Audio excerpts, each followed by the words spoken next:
Ini khotbah lanjutan pemulihan kodrat Allah. Pemulihan kodrat Allah. Ini seri ketiga. Minggu depan seri terakhir. Saya harap minggu depan itu seri terakhir.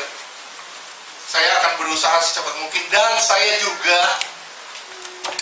minta perhatiannya sungguh-sungguh. Kenapa? Karena apa yang saya mau jelaskan hari ini agak sulit, agak rumit.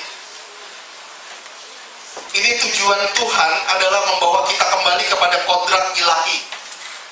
Kita telah diusir, manusia telah diusir dari Taman Eden, keluar dari Taman Eden.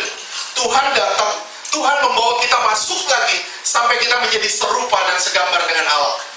Jadi inti dari kedatangan Yesus ke dunia bukan sekedar selamat. Sekali lagi, inti dari kedatangan Yesus ke dunia bukan sekedar membawa saudara pada keselamatan, tapi membawa saudara pada kesempurnaan. Artinya saudara akan dipulihkan. Semua kodrat Allah yang seharusnya ada di dalam kita itu dipulihkan dengan kematian Yesus. Yesus itu menjadi akses supaya kita benar-benar mengalami transformasi, atau menjadi akses supaya kita benar-benar mengalami pemulihan. Bisa gambar kemah suci.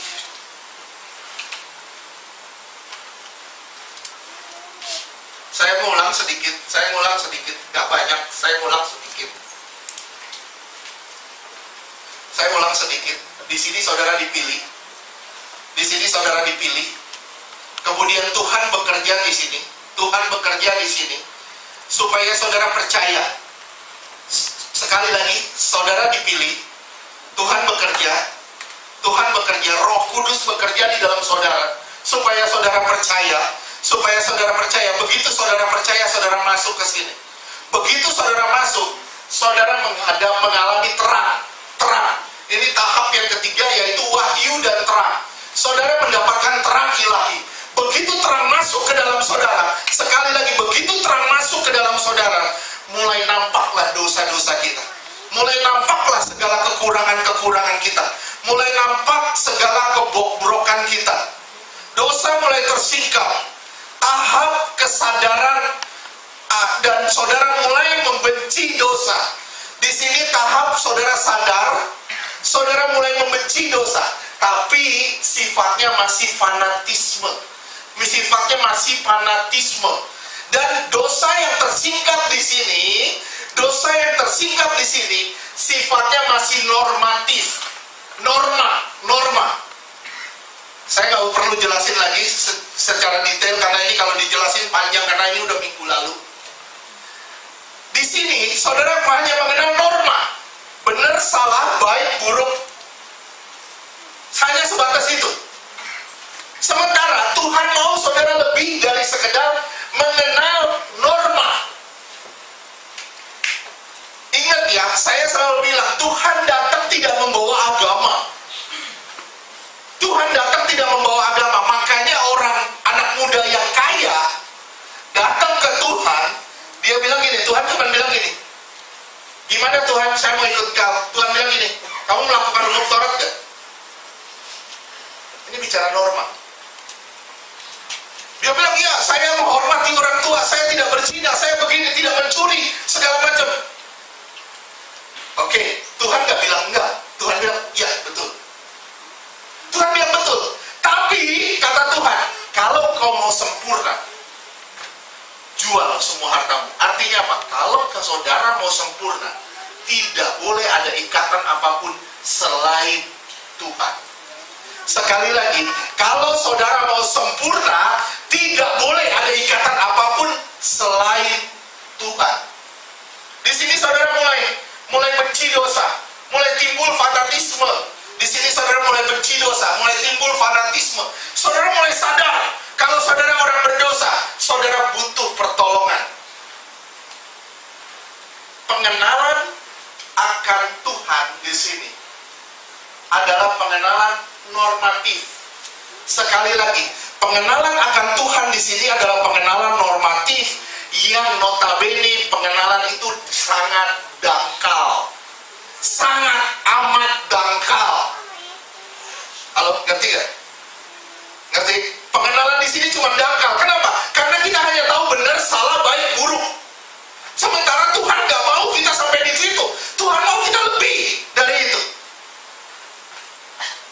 mau kita lebih dari itu. Oleh sebab itu, di sini saudara akan ketemu orang yang benar.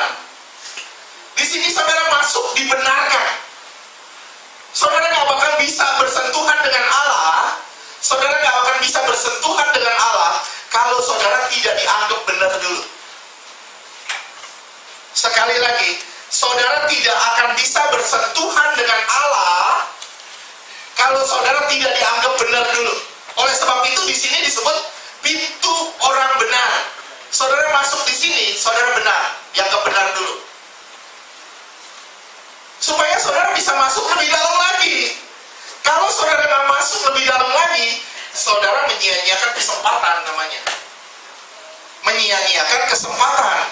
Di sini orang benar, tapi belum menjadi orang kudus. Belum kenal Allah. Belum benar-benar bernyatu dengan Allah. Saudara harus masuk lebih dalam lagi. Masuk lebih dalam lagi. Nah, di sini akan jadi pertentangan-pertentangan, tarik-menarik. Tarik-menarik. Pertentangannya apa?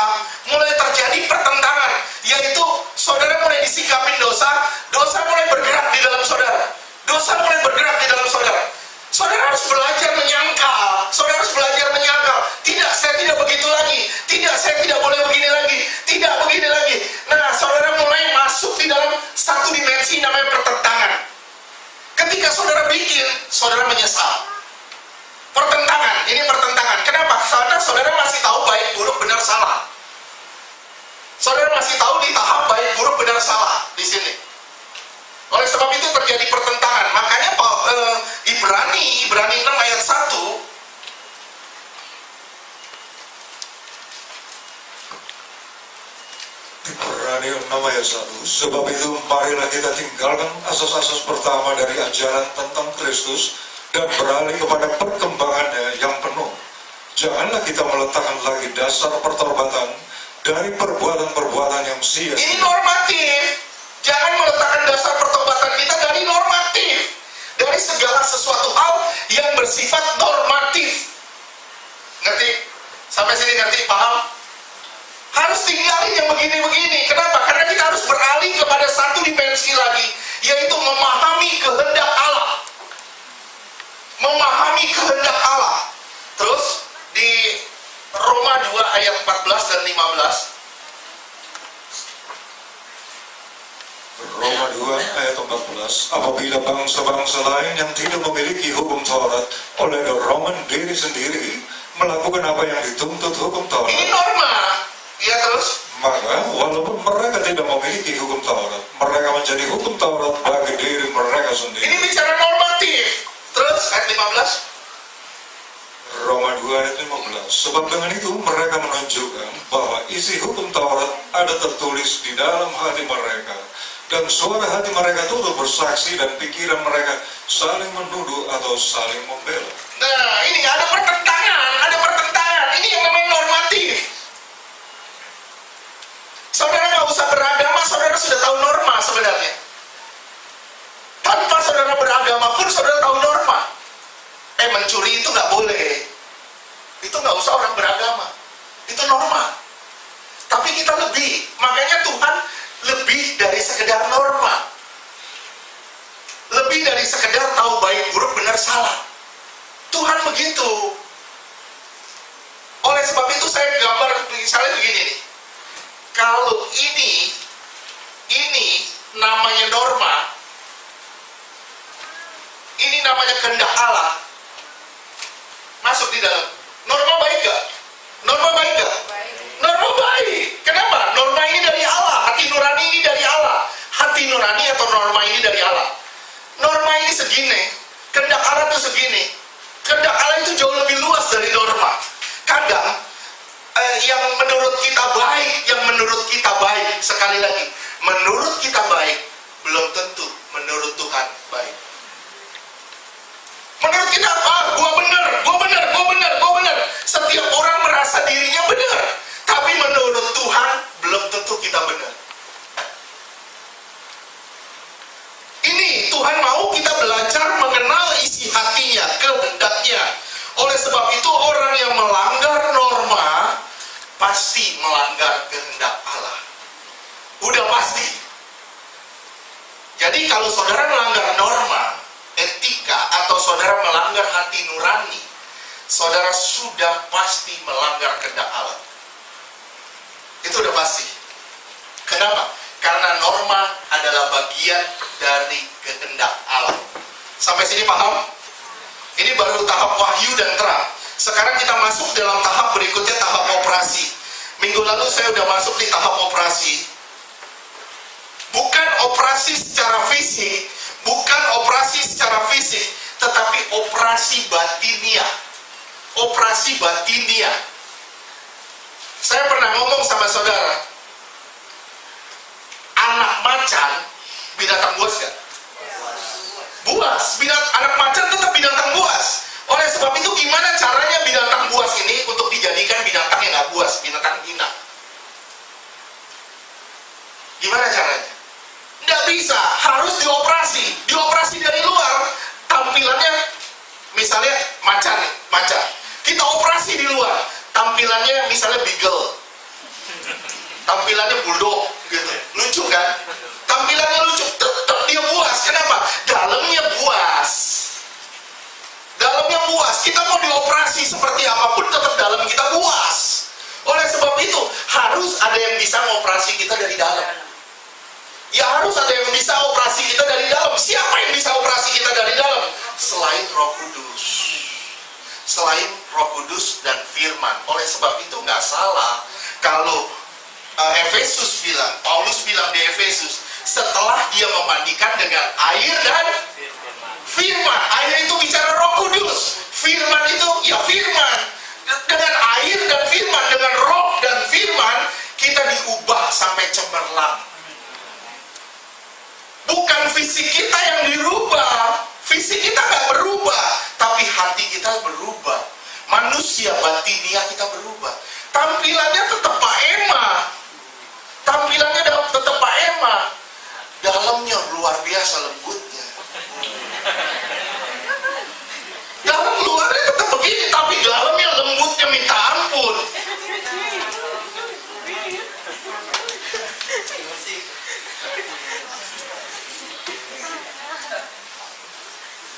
Tampilannya, misalnya kita ngelihat orang, tampilannya sangar banget, ternyata ngomongnya, maaf ya, Jawa banget.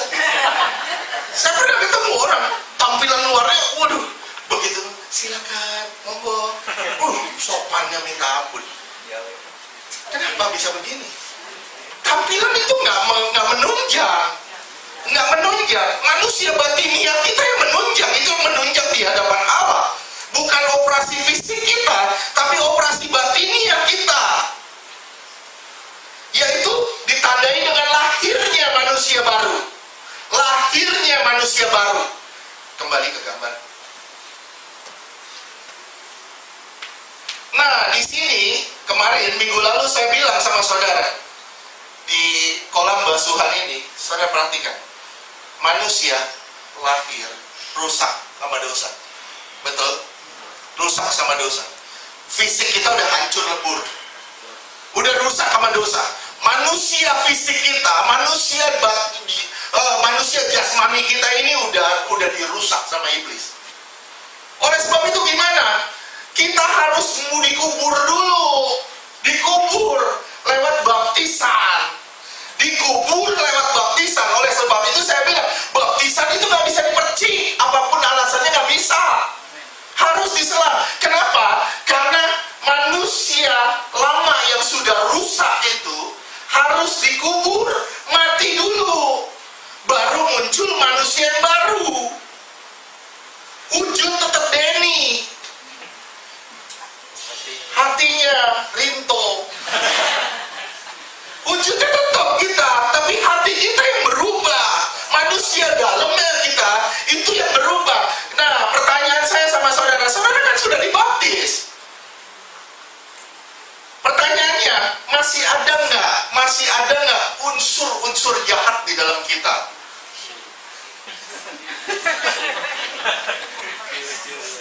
Oke? Gak usah terlalu jujur. Urusannya sama Tuhan aja. Nanti kita beresin sama Tuhan. Pokoknya gini, tujuannya apa? Tujuannya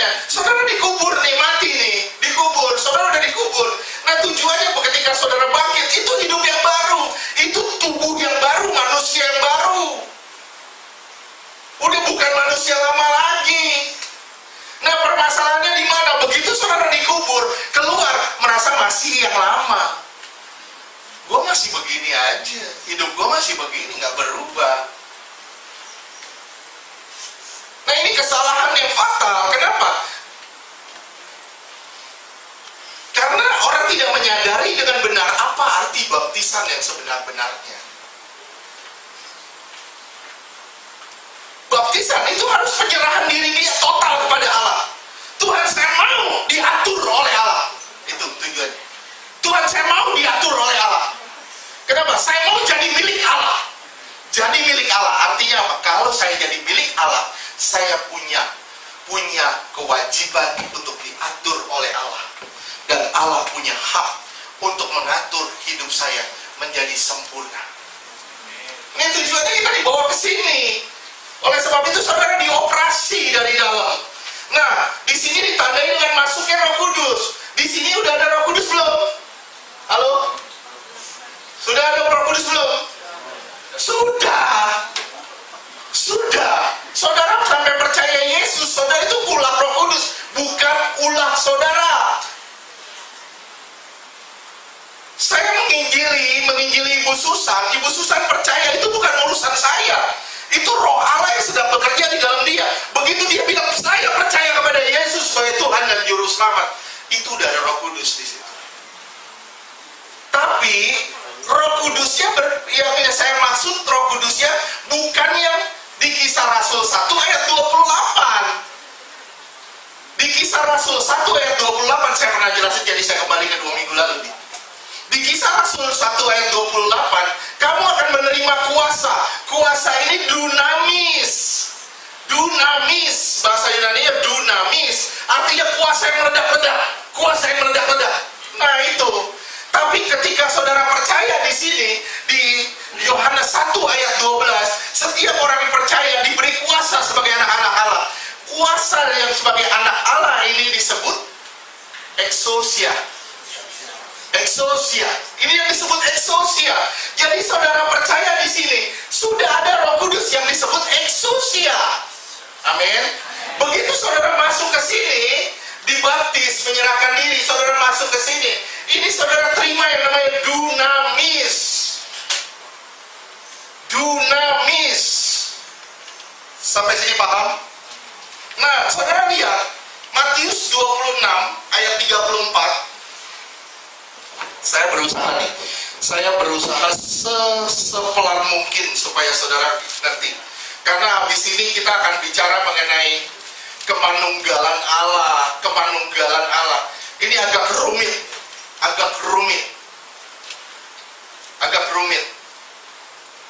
Kenapa? Karena di Alkitab nggak disebut yang namanya Tritunggal. Ini nggak pernah ada di Alkitab. Saya nggak bilang Tritunggal, tapi saya bilang manunggal. Di Alkitab kita tidak pernah disebut yang namanya Tritunggal. Selalu disebutnya Esa. Nah, nanti kita akan bahas ke situ. Nanti saudara akan belajar satu hal. Tadi kemarin saya dapat ini, saya seperti dikasih sesuatu sama Tuhan. Sampai saya ngerti, oh ternyata kenapa orang selalu bahas, lu nyembah 3 Allah. Kita bilang, kita kan nyembah 3 Allah, kita nyembah 1 Allah, namanya Yesus. Oke, nanti ya. Tunggu 10 menit lagi. Oke, tunggu 10 menit lagi. Matius 26 ayat 34 sampai 74. Matius 26 ayat 34. Yesus berkata kepadanya, aku berkata kepadamu, sesungguhnya malam ini sebelum ayam berkokok, engkau telah menyangkal aku 3 kali. Ayat 74. Ini Petrus si penakut. Ayat 74. Matius 26 ayat 74. Petrus ditekan sama orang. Lu ikut Yesus. Dia bilang, enggak, gue gak ikut. Lu salah orang. Sampai dia mengutuk. Artinya, dia ngatain orang. Dia ngatain orang kalau dia bukan murid Yesus. Ini si penakut. Nah, pertanyaan saya, di Matius 16 itu sudah dibilang belum? Waktu Petrus bilang, menurut kamu siapa aku? Yesus tanya gitu. Petrus jawab apa? Engkau anak Allah yang maha tinggi. Betul gak? surga. Artinya roh Allah. Itu roh Allah yang berbicara kepada kamu sampai kamu percaya kepada Yesus sebagai Tuhan dan Juru Selamat. Itu eksosia. Eksosia, saudara percaya bukan berarti saudara langsung jadi pemberani. Enggak. Begitu saudara terima dunamis, baru saudara berubah. Oke, sampai sini paham? Ayat 74 baca. Matius 26 ayat 74. Maka mulailah Petrus mengutuk dan bersumpah, aku tidak kenal orang itu. Dan pada saat itu berkokoklah ayam. Makanya diberi nama ayamnya Petrus.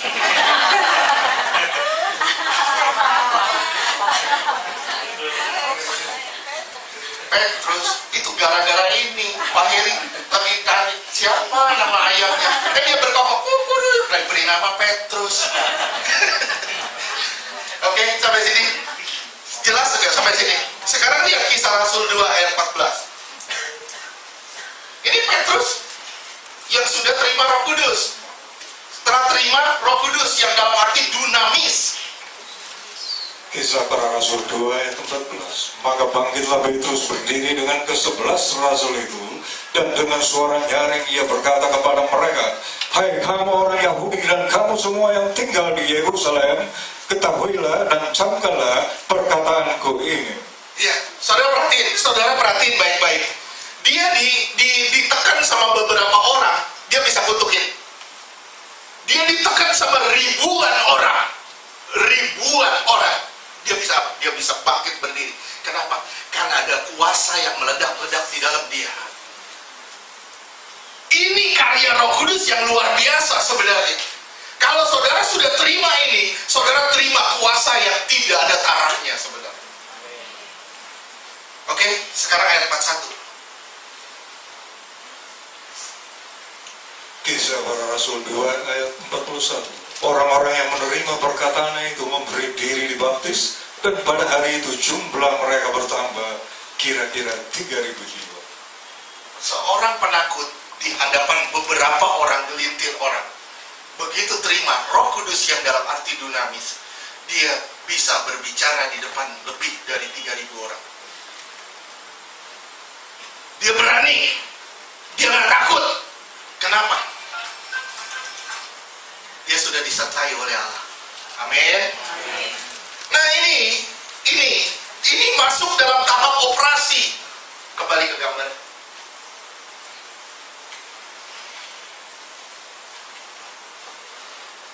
Perhatiin baik-baik ya. Perhatiin baik-baik. Saudara masuk ke sini. Ruang gerak saudara lebih luas. Betul? Begitu saudara masuk sini, ruang gerak saudara lebih sempit. Tambah sempit. Saudara lihat baik-baik. Nah, begitu masuk di sini, ini ada 5 tiang, masing-masing tiang 10 hasta. Ini artinya 50 itu angka Roh Kudus. Itu angka Roh Kudus. Begitu saudara masuk ke sini, saudara berjumpa dengan kandil. Lihat ya. Saudara di sini, terangnya dari mana?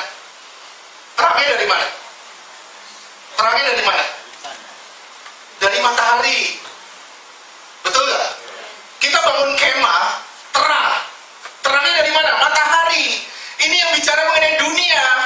Terang saudara dari mana? Dari norma. Saudara hanya tahu benar salah, baik buruk. Sampai sini ngerti gak sih? Paham? Benar paham? Nih, saudara masuk sini. Saudara hanya tahu baik buruk, benar salah. Kenapa? Terangnya hanya dari matahari. Taruhlah ini matahari. Terangnya dari sini. Matahari. Saudara diterangi oleh dunia. Saudara taunya baik buruk, benar salah. Itu aja. Anak kecil udah tahu kalau mencuri itu salah. Itu dia udah tahu norma tanpa dia beragama sebelumnya. Sampai sini ngerti? Nah, begitu saudara masuk sini, ini kan ketutup. Betul gak? Ketutup. Terangnya dari mana? Dari kandil.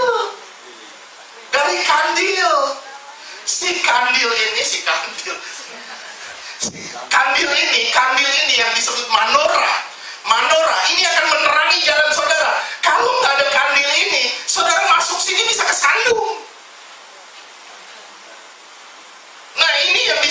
Mazmur 119 ayatnya ke 105.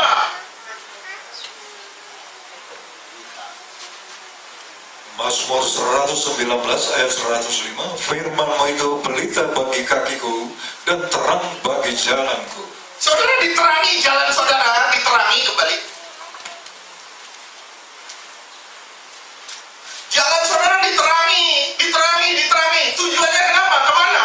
Tujuannya kemana? Ke sini. Tujuannya saudara masuk sini. Diterangi dengan ini. Nah, luar biasanya Roh Kudus itu juga akan mengajar saudara banyak hal. Roh Kudus akan mengajar saudara banyak hal, mengingatkan saudara banyak hal. Roh Kudus di dalam saudara itu bergerak loh, dinamis, bergeraknya secara dinamis. Tapi permasalahannya, banyak orang Kristen hari ini pergerakan Roh Kudus itu dipres. Seakan-akan gini, gue masih milik gue, belum milik Allah. Gue berhak bikin apa aja, Allah diam aja. Ini kasarnya kita ngomong begini. Kasarnya orang Kristen hari ini banyak yang seperti ini.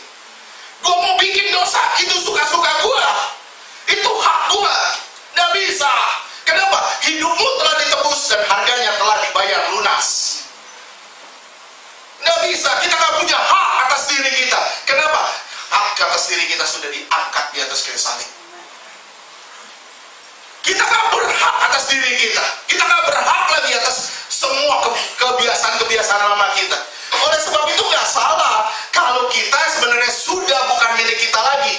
Kesempurnaan itu terjadi ketika Paulus berkata, hidupku bukan milikku lagi, tapi sudah Kristus yang hidup di dalam aku. Sudah tidak punya keinginan apa-apa lagi selain Tuhan. Ini kesempurnaannya. Saudara masuk ke sini, oke? Dulu terang saudara diterangi sama matahari di sini, betul? Dari norma. Terang saudara dari matahari di sini. Oke? Begitu saudara masuk ke sini, terang saudara dari firman. Terang saudara dari firman. Saudara diubah terang saudara dari firman. Masuk terang saudara dari firman. Firman akan menuntut saudara masuk ke sini. Nah, luar biasanya lagi, pola makan saudara diubah. Gini, manusia lama saudara kan sudah mati di sini. Betul gak? Manusia lama saudara sudah mati di sini. Betul? Manusia lama saudara makannya apa? Makannya daging. Begitu saudara masuk ke sini, saudara hidup dalam hidup yang baru. Pola makanmu dirubah. Jadi makan apa? Makan roti tidak berani. Nah, ini dirubah semuanya dari pola jalan kita sampai pola makan kita. Oleh sebab itu baik lihat di Ulangan 8 ayat 3.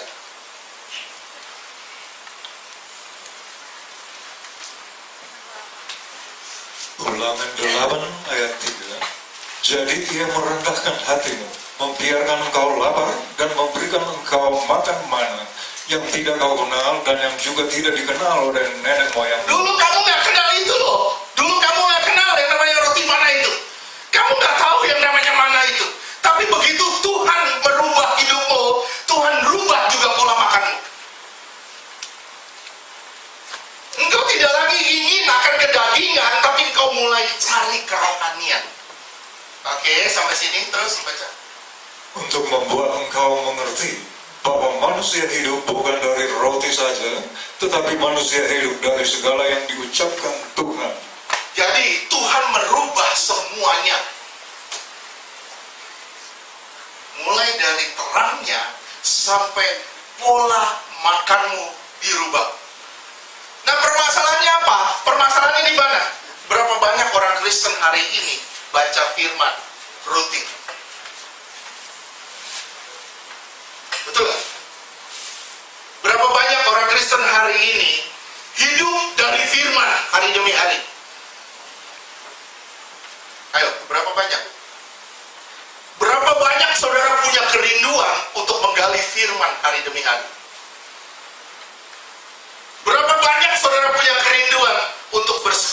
dengan Allah lewat firman-Nya hari demi hari. Keluaran 16 ayat 21.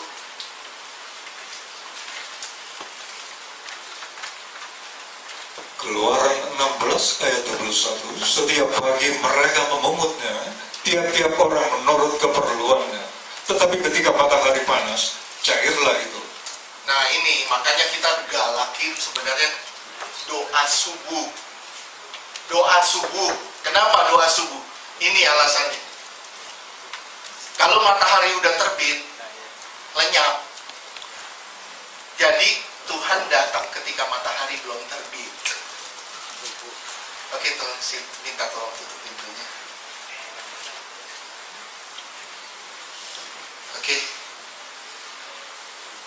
Ini memungut mana tiap hari. Artinya setiap hari saudara harus makan firman. Saudara punya nih binatang buas di rumah. Saudara punya binatang buas di rumah. Kalau saudara kasih daging terus, dia akan terbiasa daging. Betul nggak? Iya. Tapi kalau saudara rubah, kasih sayur terus. Ini binatang yang tadinya buas jadi kambing. Kenapa? Lu lihat deh, nih macan gue di rumah. Kenapa? Makannya sayur. Kenapa? Dari kecil gue kasih makan sayur. Itu pola makannya dirubah. Akhirnya begitu ngelihat daging, kayak saya gemuk gini, ngelihat daging, dia udah gak selera. Ngerti gak? Gak selera. Kenapa? Udah biasa makan sayur. Ngelihat yang kurus-kurus dianggap sayur. Oke, ini perubahan pola makan. Tuhan merubah pola makan kita dan juga pola berjalan kita. Diterangi dengan firman dan pola makan kita dirubah dari makanan jasmani jadi makanan-makanan rohani. Amin. Sampai sini paham? Paham. Jelas banget? Jelas.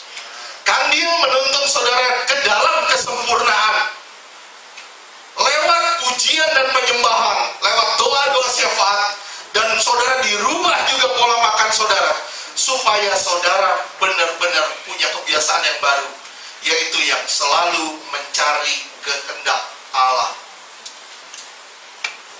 Begitu saudara masuk ke gambar ini, ya, tadi saudara masuk ke sini, saudara masuk di dalam penyangkalan diri, pemikulan salib, dan mengikuti Tuhan. 3 unsur ini. Sangkal diri, pikul salib, ikut Tuhan. 3 unsur ini. Begitu saudara masuk ke sini, nggak bisa nggak menyangkal diri loh. Memikul salib, nggak bisa nggak. Harus ikut Tuhan kemanapun Tuhan melangkah. Nggak bisa nggak. Nah, tapi sayangnya banyak orang Kristen sekarang sudah masuk ke sini, tapi nggak pernah memanfaatkan setiap unsur yang ada di sini. Nggak pernah hidup dalam firman, nggak pernah makan firman, nggak pernah bersekutu dengan Allah, nggak pernah berdoa. Nah, ini dia konyolnya kekristenan. Akhirnya apa? Saudara sudah sampai ke tingkat sini, saudara bisa keluar di sini, bahkan saudara bisa keluar dari ini. Sekarang lihat Matius 7 ayat 21.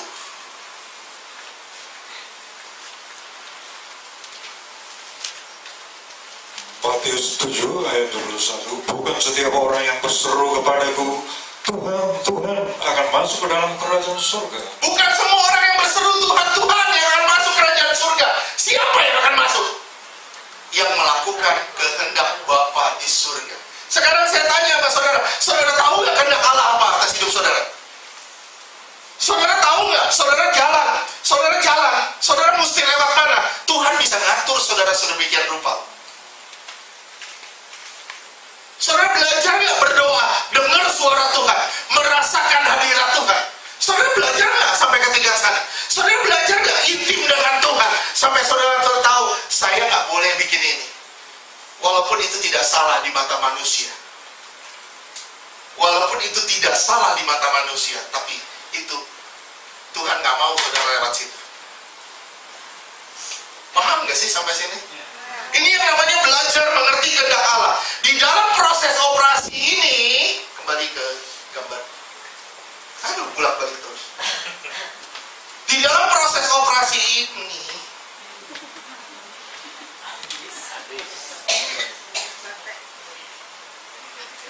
di dalam proses operasi ini akan timbul banyak masalah. Timbul banyak masalah. Tiba-tiba kita sakit, tiba-tiba dapat masalah keuangan, tiba-tiba begini, tiba-tiba usaha ambrol, semua ada masalah di sini. Kenapa tujuannya? Tujuannya apa? Supaya saudara dan saya begini, mencari Tuhan. Supaya saudara dan saya di sini benar-benar mencari Tuhan, benar-benar saudara berjalan dalam kehendak Allah, benar-benar saudara dituntun akan Allah. Dan saya bilang sama saudara, masalah ini tidak pernah akan selesai, tidak pernah akan selesai kalau saudara terus berkutik di dalam kebiasaan lama. Tuhan tahu kapan waktunya engkau akan menerima. Sekali lagi, Tuhan tahu kapan waktunya engkau akan menerima kalau engkau jadi orang yang bisa dipercaya. Kalau engkau nggak bisa dipercaya, engkau mau terima, Tuhan bilang, udah terima, lu lupa sama gue. Udah terima, malah jauh dari Tuhan. Nggak bisa. Udah terima, sombong yang luar biasa. Nggak bisa. Engkau nggak akan terima apa-apa. Kenapa? Karena engkau tidak mau diproses sama Tuhan. Tidak mau bergaul dengan firman. Tidak mau pola makan dirubah dengan firman. Tidak mau masuk dalam pujian dan penyembahan. Dan di sini saya bilang, saudara tidak pernah akan jadi sempurna. Karena pada dasarnya Tuhan rindu saudara menjadi pribadi yang sempurna. Sekarang lihat di 2 Petrus 1 ini saya baru dapat dari Pak Heri. 2 Petrus 1 ayat 4. Nanti balik sini lagi.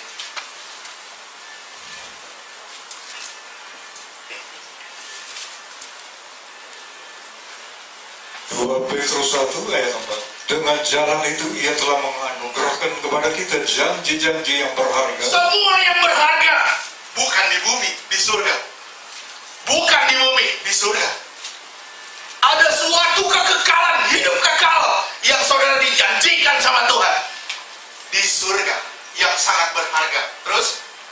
Dan yang sangat besar, supaya olehnya kamu boleh mengambil bagian dalam kodrat ilahi. Kamu akan mengambil bagian dalam kodrat Allah. Kamu akan kembali kepada gambar Allah yang semula atau kodrat Allah. Jadi bukan sekedar selamat. Barang siapa berseru dia diselamatkan. Itu Kristen murahan, saya bilang.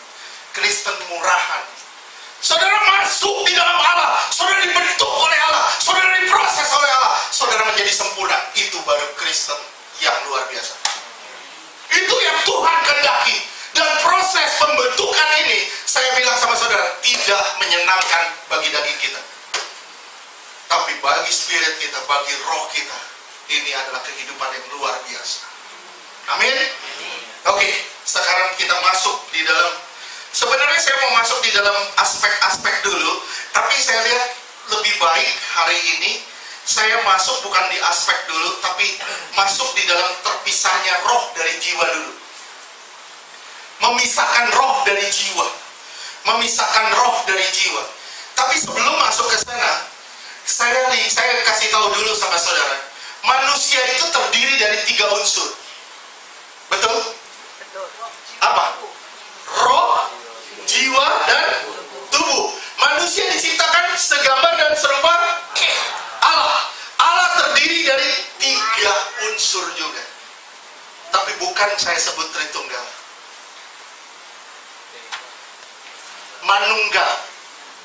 Manunggal. Oke? Sampai sini paham? Dia 3 juga. Dia 3 unsur juga. Apa namanya? Bapa, Putra, dan Roh Kudus. Bapa, Putra, dan Roh Kudus. Nih, saya kasih jelasin sedikit ya. Manusia diciptakan segambar serupa Allah, betul nggak? Kejadian 1 ayat 26-27, betul nggak? Berarti dalam hal apa serupanya? Dalam segala hal. Amin.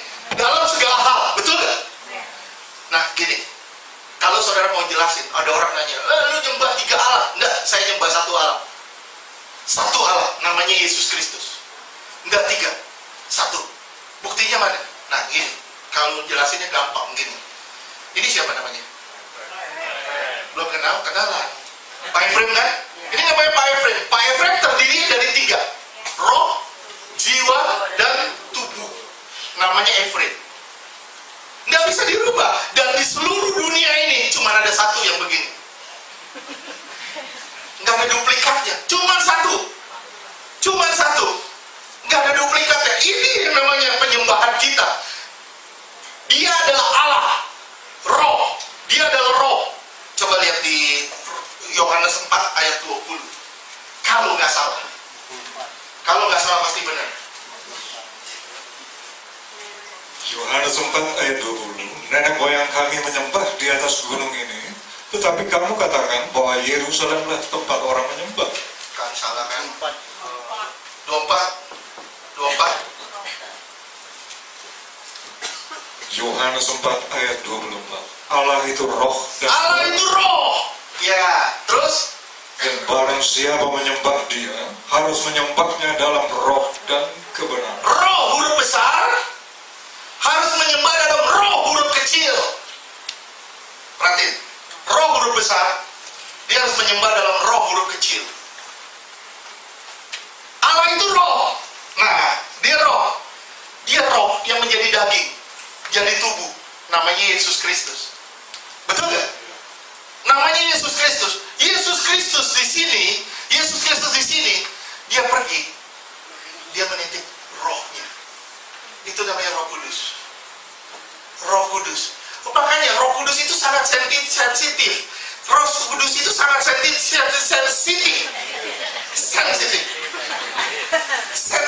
Betul nggak? Dia sangat perasaan. Kalau saudara mendukakan Kristus, saudara diampuni. Betul? Tapi mendukakan roh nggak bisa diampuni. Kenapa? Karena roh ini akan membawa saudara pada Kristus bertobat. Tapi kalau saudara mendukakan roh ini, siapa yang akan membawa saudara pada Kristus? Nggak ada. Halo, ngerti sampai sini? Ngerti sampai sini? Nah ini, saudara menyembah 1 Allah, namanya Yesus Kristus. Tidak menyembah 3, tapi 3 unsurnya. Dia adalah Bapa, dia adalah Yesus, dan dia adalah Roh Kudus. Namanya siapa? Yesus Kristus. Seperti Pak Efrem, dia terdiri atas roh, jiwa, dan tubuh. Namanya 1, Efrem. Paham? Nah ini dia. Saudara mau lihat buktinya? Kita lihat ya. Kita lihat.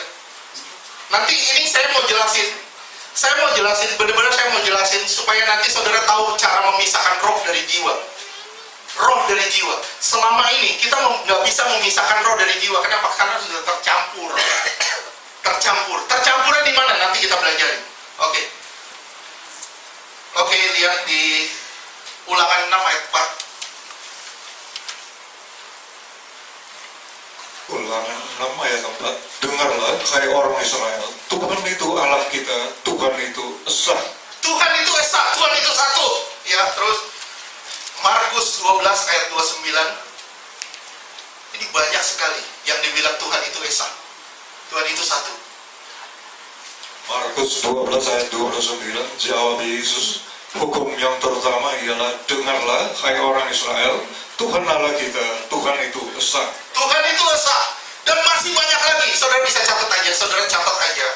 Saya kita nggak usah bacain ayat 32 aja, nggak apa-apa kita bacain. Markus 12 ayat 32. Lalu kata ahli Taurat itu kepada Yesus, tepat sekali, Guru, benar katamu itu, bahwa dia esa, dan Bapa tidak ada yang lain kecuali dia.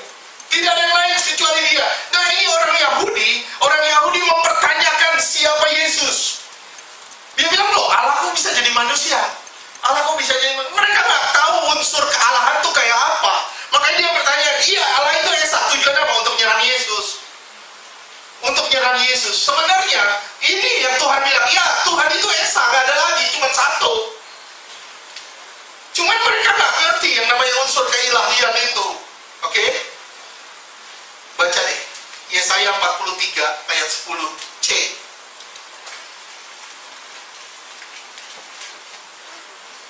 Yesaya 43 ayat 10 aja. Yesaya 43 ayat 10.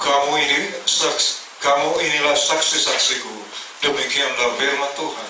Dan hambaku yang telah kupilih, supaya kamu tahu dan percaya kepadaku, dan mengerti bahwa aku tetap Dia. Sebelum aku tidak ada Allah dibentuk, dan sesudah aku tidak akan ada lagi. Nah, sesudah aku dan sebelum aku nggak akan ada lagi. Dia cuma satu-satunya Allah. Satu-satunya Allah. Nggak ada lagi. Jadi, kita kan nyembah 3 Allah. Kita nyembah satu Allah. Namanya Yesus. Amin? Terlepas dari pribadi, dari 3 unsurnya, itu urusan lain. Kita nyembahnya satu, Yesus Kristus, nggak ada lagi. Kalau saudara menjelaskan, manusia terdiri atas roh, jiwa, tubuh. Roh, jiwa, tubuh. Namanya tetap satu. Pak Ema, dia punya roh, jiwa, tubuh. Nggak mungkin Pak Ema cuma roh, jiwa doang. Makhluk halus. Dia roh, jiwa, dan tubuh. Oleh sebab itu namanya Ema. Amin. Nah, ini dia. 1 Korintus 8 ayat 4, nggak usah dibaca. 1 Korintus 8 ayat 4, nggak usah dibaca. Catat aja. Yohanes 5 ayat 44. Dicatat aja. Yohanes 5 ayat 44. 1 Timotius 1 ayat 17. 1 Timotius 1 ayat 17. Yudas 1 ayat 25. Yudas 1 ayat 25. Nah, ini membicarakan mengenai keesaan Allah. Allah itu satu, Allah itu tunggal. Allah itu tunggal. Esa, dia manunggal. Manunggal. Oke, sampai sini ngerti? Nah, sekarang kita belajar mengenai konsep, mengenai pemisahan roh dari jiwa. Kenapa? Karena ini sangat penting. Sangat penting untuk pertumbuhan rohani. Jika saudara nggak tahu bagaimana bisa memisahkan antara perkara rohani dan perkara duniawi atau perkara jasmani. Oke? Siap? Manusia dicipta dan dihembus. Manusia dicipta dari debu. Amin. Debu ini dihembusin nafas. Dapat Tuhan. Amin. Begitu dihembusin nafas, masuklah roh. Roh. Roh. Nafas ini roh. Dia bersatu dengan tubuh. Dia bersatu dengan tubuh. Ini jadi jiwa. Ini jadi jiwa. Nah, sekarang lihat Kejadian 2 ayat 7. Kejadian 2 ayat 7. Ketika itulah Tuhan Allah membentuk manusia itu dari debu tanah, terus dan menghembuskan rohnya, terus dalam hidupnya. Demikianlah manusia itu menjadi makhluk yang hidup. Nah, jadilah makhluk hidup komplit. Ada tubuh, ada roh, ada jiwa. Tapi rohnya di sini ketika Tuhan menghembuskan nafasnya, ini rohnya jadi huruf kecil. Rohnya jadi huruf kecil. Allah tetap roh huruf besar. Manusia roh huruf kecil. Amin. Nah, dia dihembuskan nafas. Bersatulah debu tubuh ini dengan nafas Allah. Jadilah jiwa. Kalau saudara lihat di sini, saudara lihat di versi Inggrisnya, di sini saudara baru tahu ternyata itu jiwa, bukan makhluk hidup.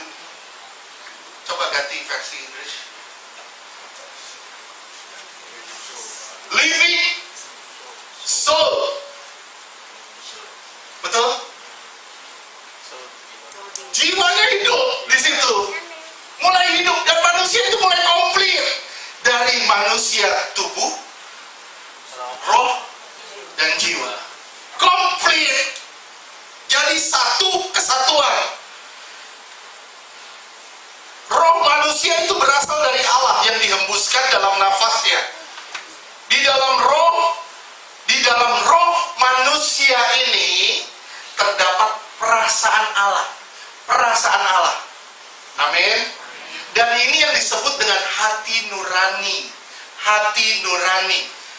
Saya berusaha menjelaskannya sedetail mungkin Karena saya takut, khawatir saudara nanti jadi bingung. Tapi kalau saudara bingung, saudara angkat tangan. Ya, biar nanti Tuhan turun tangan. Oke? Oke, sampai sini paham? Dalam roh ada perasaan ilahi. Oleh sebab itu, namanya hati nurani. Hati nurani. Oke, gambar yang minggu lalu bisa?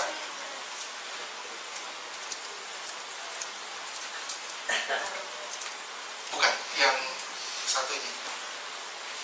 Nah, ini manusia di sini, ini komplit, roh, jiwa, dan tubuh. Dia dibawa kehendak Allah.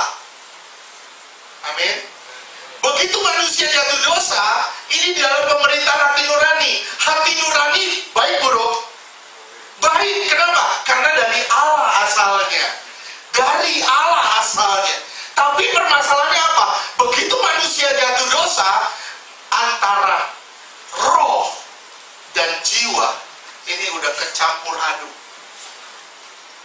Udah berbaur, kecampur aduk. Akhirnya apa? Manusia jatuh di dalam pemerintahan hati nurani yang hanya tahu benar, salah, baik, buruk. Ngerti gak? Kita kayak kuliah ya. Kita kayak kuliah. Saudara perhatiin, baik-baik, dengan baik-baik. Ya, baik-baik, saya ulang. Manusia terdiri atas roh, jiwa, dan tubuh. Terpisah ini. Tapi ketika manusia jatuh dosa, antara roh dan jiwa ini berbaur, ngeblend di situ. Akhirnya manusia nggak tahu kehendak Allah. Manusia hanya tahu hati nurani. Hati nurani. Oleh sebab itu saya bilang jatuh di bawah pemerintahan hati nurani. Hati nurani baik nggak? Baik. Kenapa? Karena tetap beribadah di sini. Tetap beribadah. Tapi Tuhan maunya di mana? Tuhan mau saudara kembali ke sini sebenarnya. Mengerti dan memahami kehendak Allah. Gimana saudara tahu kehendak Allah? Kalau roh sama jiwa masih ngeblend. Masih tercampur aduk. Saudara harus pisahin. Ini roh, ini jiwa. Ini roh, ini jiwa. Ini roh, ini jiwa. Nggak bisa dicampur. Nah, sekarang saya ngomong dulu sama saudara nih. Saudara harus tahu dulu. Di jiwa itu ada apa? Di jiwa itu ada 3 bagian. Ada 3 bagian. Emosi, pikiran, tekad. Emosi, pikiran, tekad. Di dalam emosi, saudara catat deh. Di dalam emosi ada rasa kangen. Kalau saudara nggak ketemu sama pacar, aduh kangen. Itu emosi namanya. Itu jiwani. Masalah jiwani. Oke? Masalahnya kangen. Saudara ada kesel sama orang, saudara kecewa sama orang, saudara benci orang. Itu emosi. Itu masalah emosi. Itu masalah jiwa juga. Saudara suka cita, saudara dapat duit. Saudara dapat duit. Wah, senang. Itu roh atau jiwa? Hah? Rohnya saudara menang tender misalnya, menang tender. Oh, saudara dapat berkat banyak. Saudara suka cita, itu roh atau jiwa? Betul jiwa. Betul roh. Betul jiwa. Betul roh. Itu jiwa, itu emosi. Saudara suka cita dapat menang tender, itu jiwa, itu emosi. Itu bukan roh. Oke? Saudara merasa menderita, saya orang termiskin di dunia, lebih baik sakit gigi daripada sakit hati. Sakit hati nih kan. Ini saudara perhatiin ya, saudara perhatiin. Nah, kalau sampai ketiga itu masalah jiwa. Saudara menderita, merasa dirinya kasihan, itu di jiwa. Makanya orang yang selalu baper, saya bilang itu kejiwaannya bermasalah. Betul gak sih? Halo? Kalau saudara bawa perasaan terus, itu ada gangguan di kejiwaan. Itu gangguan di kejiwaan. Kenapa? Itu pasti ada masalah di situ. Masalahnya di mana? Luka batinnya yang belum diberesin. luka batin yang belum diberesin. Oke, sekarang emosi. Itu contoh-contohnya emosi. Sekarang di pikiran. Amsal 19 ayat 2.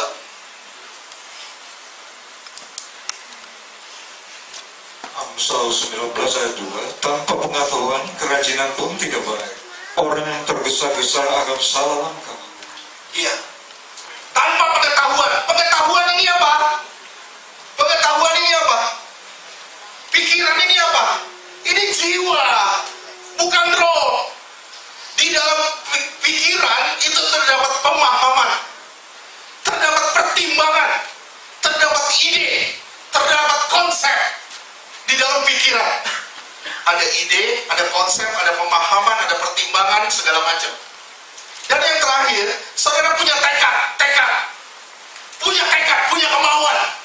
Nah, ini jiwa juga, ini bukan roh, ini jiwa.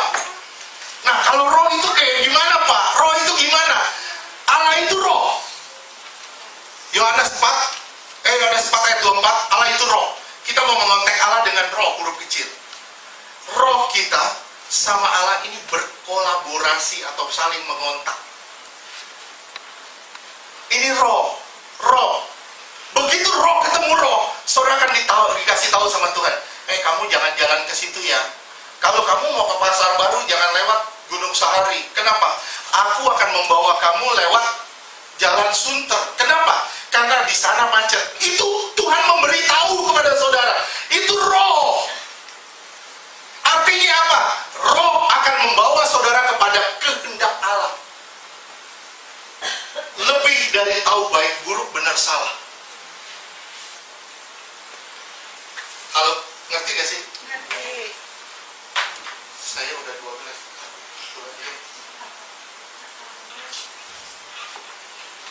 Oke, sampai sini paham? Paham atau bingung? Paham? Yang paham cuma satu orang. Jelas gak? Jelas. Jelas? Bener?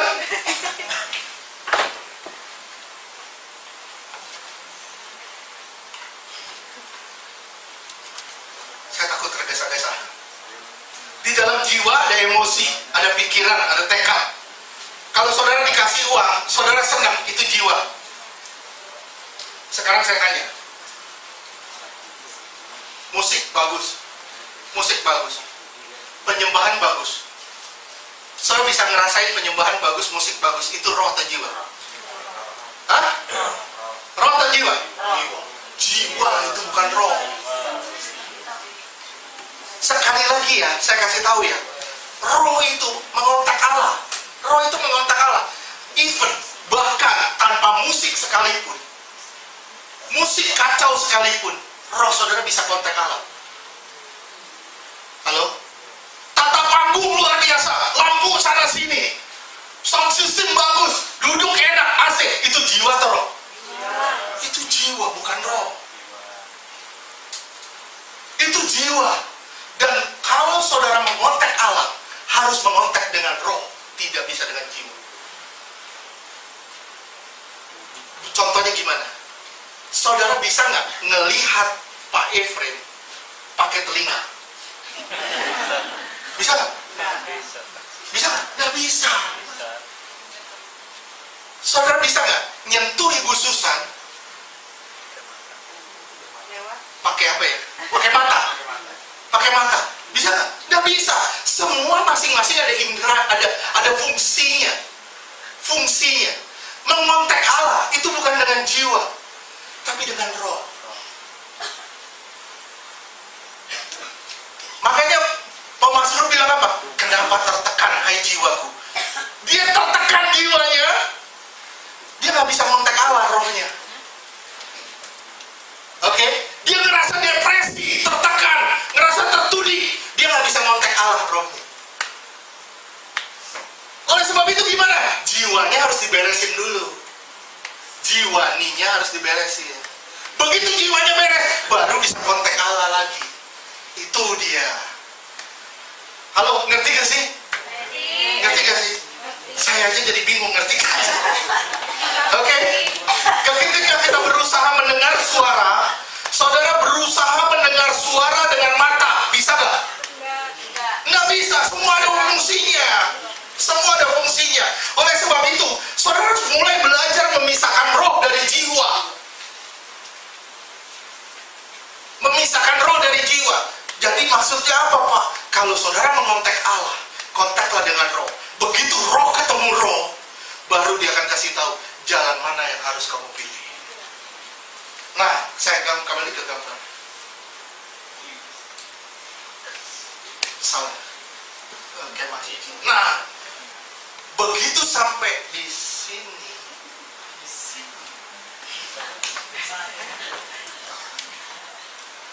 begitu saudara sampai di sini, saudara mulai memisahkan antara roh dan jiwa.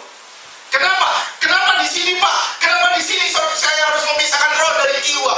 Kenapa? Karena di sini masih normatif. Saudaranya tahu benar, salah, baik, buruk. Tapi begitu sampai di sini, saudara harus tahu pikiran, perasaannya Allah.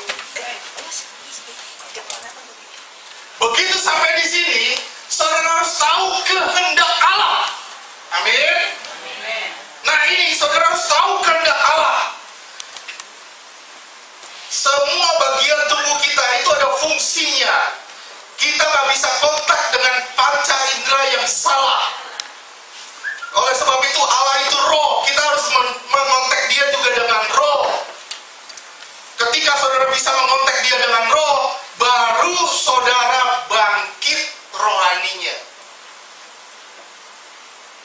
Halo? Nah, yang bisa memisahkan siapa, Pak, roh dari jiwa ini? Roh dari jiwa siapa yang bisa memisahkan? Ibrani 4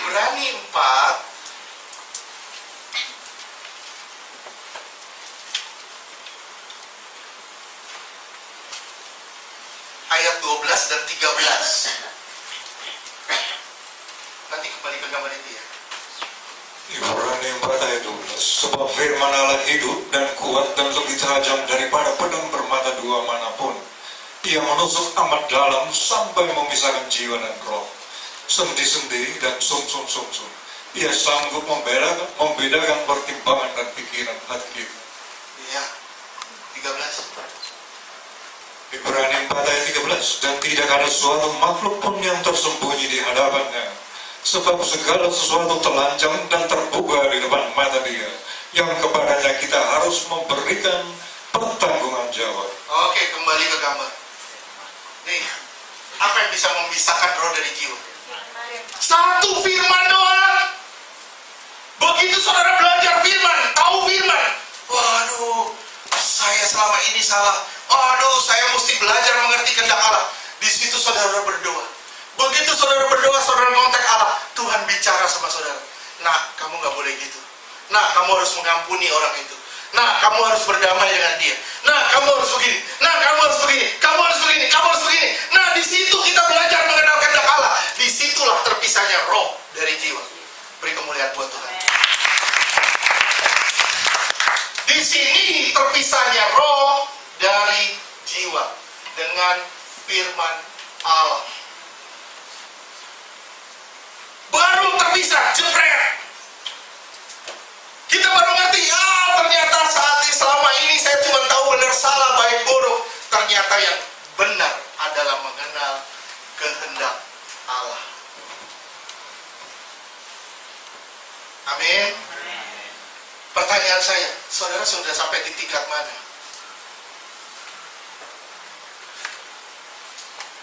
Jangan bilang aduh. Kalau aduh itu bukan jalan keluar. Bilang, Tuhan saya mau belajar mengenal kehendak-Mu. Tuhan saya mau lebih intim denganmu. Tuhan saya mau bersekutu denganmu. Sekali lagi ya, semua yang baik menurut kita belum tentu baik menurut Allah. Tadi siang masih ngobrol sama istri saya. Fer, mau begini. Kalau begini, ada begini, nanti kita bikin ini. Saya bilang, kembalilah kepada kehendak Allah. Tuhan mau enggak? Bahkan sesuatu yang menurut kita sangat baik. Sekali lagi, sangat baik. Kalau Tuhan nggak mau, jangan coba-coba bikin. Kenapa? You harus belajar membedakan roh dari jiwa. Gimana caranya? Belajar firman yang benar. Baca firman, bergaul dengan Tuhan. Kalau saudara benar-benar bergaul dengan Tuhan, belajar firman benar-benar, baru saudara tahu memisahkan roh dari jiwa. Saudara perhatiin. Abraham dijanjiin sama Tuhan, kamu akan punya anak, keturunanmu seperti pasir di laut. Umurnya 75. Dapat gak dia anak? Dapat. Kapan? 25 tahun kemudian. Saudara dijanjiin, kamu akan begini. Iya. Kenapa? Kalau kamu meraih semua janji Allah itu. Gimana caranya? Kamu belajar taat. Di sini mengerti kehendak Allah, saya sebut dengan nama ketaatan. Saudara mau taat sama apa? Mau taat sama apa? Sama firman. Saudara mau taat sama apa? Saya bilang saudara harus taat kepada kehendak Allah. Tidak ada cara lain. Gimana caranya saudara tahu kehendak Allah? Kalau saudara nggak punya keintiman dengan Allah. Gimana caranya saudara tahu kehendak Allah? Kalau saudara nggak pernah baca firman. Gimana caranya saudara tahu kehendak Allah? Kalau saudara nggak pernah mengontek Allah. Oleh sebab itu nggak salah kalau Tuhan bilang, latihlah dirimu beribadah. 1 Timotius 4 ayat 7 dan 8. Nih, di sini ya. Di sini. Ya. 1 Timotius 4 ayat 7. Tetapi jauhilah tahayul dan dongeng nenek-nenek tua. Latihlah dirimu beribadah. Berlatih dirimu beribadah. Sehingga kamu tahu kapan Tuhan hadir, kapan Roh Jahat hadir. Kalau saudara mainnya di perasaan, saudara cuma tahu, merinding nih. Orang di kuburan juga merinding. Nggak usah di gereja merinding, di kuburan juga merinding. Betul nggak? Nah ini jiwa. Kalau saudara masih tergabung antara roh dari jiwa dan jiwa, saudara masuk kuburan merinding, masuk gereja juga merinding. Apa ada hadirat di sana? Nah, bukan hadirat di sana, lain. Amin. Saudara harus bisa membedakan roh dari jiwa. Kalau cuma taunya merinding, kesetrum. Ini masalah jiwa. Ini cuma share sedikit ya, nggak apa-apa ya.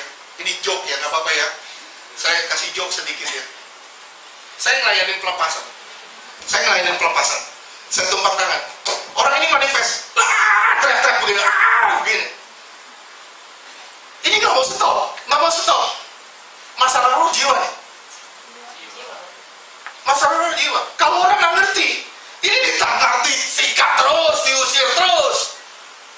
Ini ternyata masalah jiwa. Gimana cara nyetopinnya?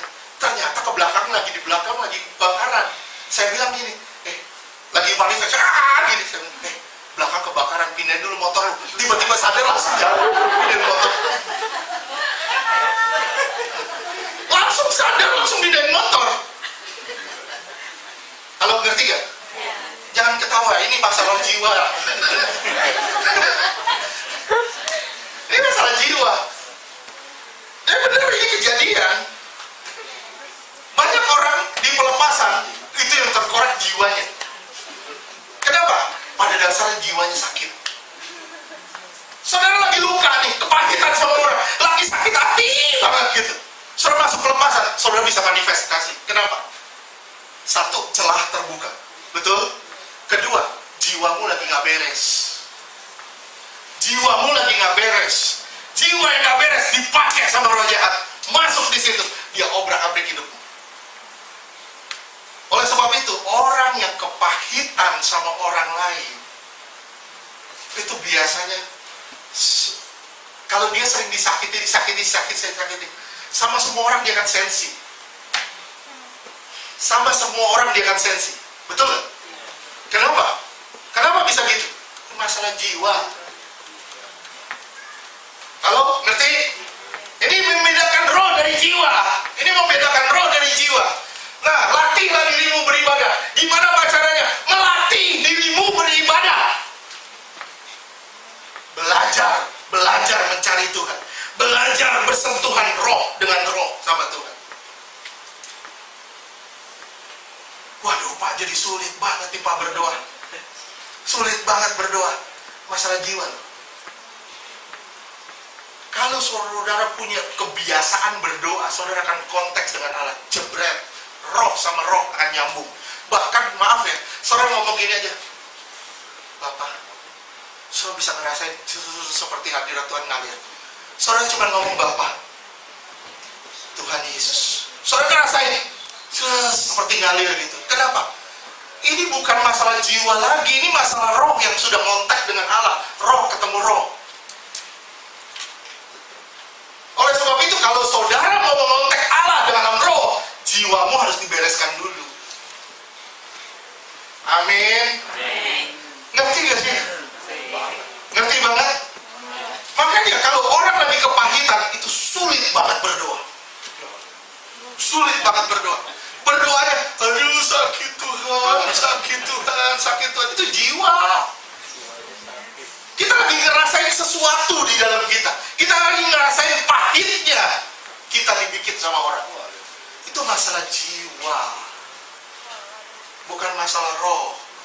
Begitu saudara belajar mengampuni, Tuhan ajarku untuk mengampuni dia Tuhan. Ajarku untuk mengampuni dia. Ketika saudara tahu kehendak Allah, mengerti pikiran Allah, mengerti perasaan Allah, firman Allah mengalir di dalam saudara. Saudara mulai mengampuni orang itu, baru saudara bisa kontak roh dengan roh. Beri kemuliaan buat Tuhan.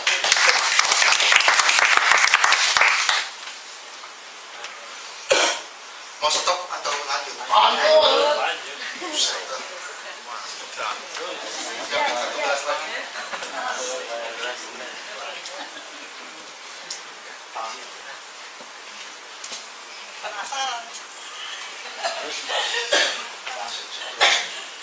Ini minggu depan lebih seru sebenarnya. Kita masuk di dalam kehendak kita sama kehendak Allah. Nanti digabung kehendak kita sama kehendak Allah, nyambung ternyata. Kenapa? Karena kita udah montek Allah. Kita udah punya keinginan yang sama dengan Allah. Kita punya keinginan sama dengan Allah.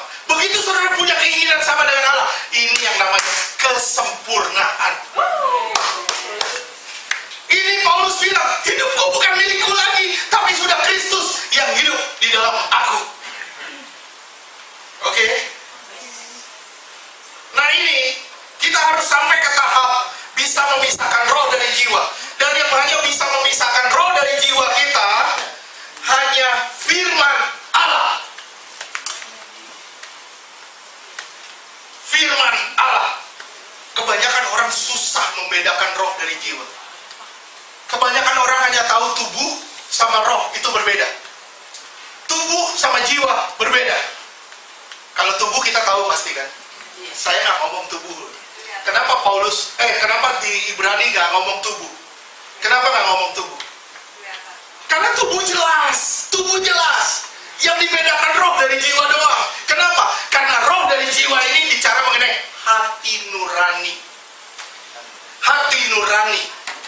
Ketika Tuhan mengembuskan nafasnya, digabung sama tubuh, jadi jiwa. Ini yang disebut hati nurani. Begitu jadi jiwa, baru saudara tahu membedakan baik, buruk, benar, salah. Tapi begitu saudara masuk di dalam pengalaman roh dengan Allah, saudara akan ngerti, Tuhan ternyata nggak mau ini. Ternyata Tuhan mau yang begini.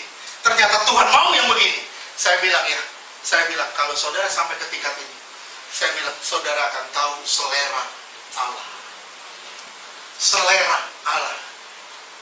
Saudara nggak asal-asalan.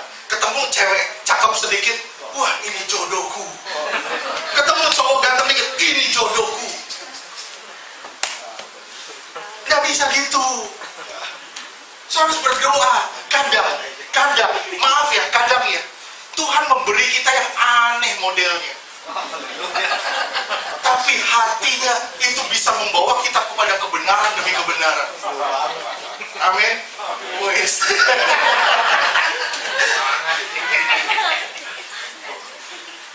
Benar. Enggak selalu yang menurut mata kita baik. Semuanya baik. Enggak. Yang menurut mata kita baik, menurut Tuhan baik enggak? Belum tentu.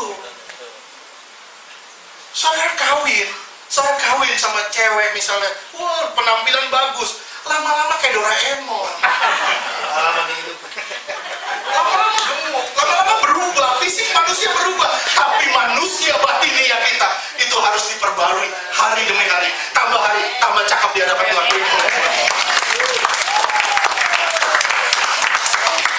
Amin. Jujur saya udah capek nih. Lanjutin minggu depan aja ya. Oke? Minggu depan aja. Udah berapa lama? 5 menit. Lu menyiksa diri gua.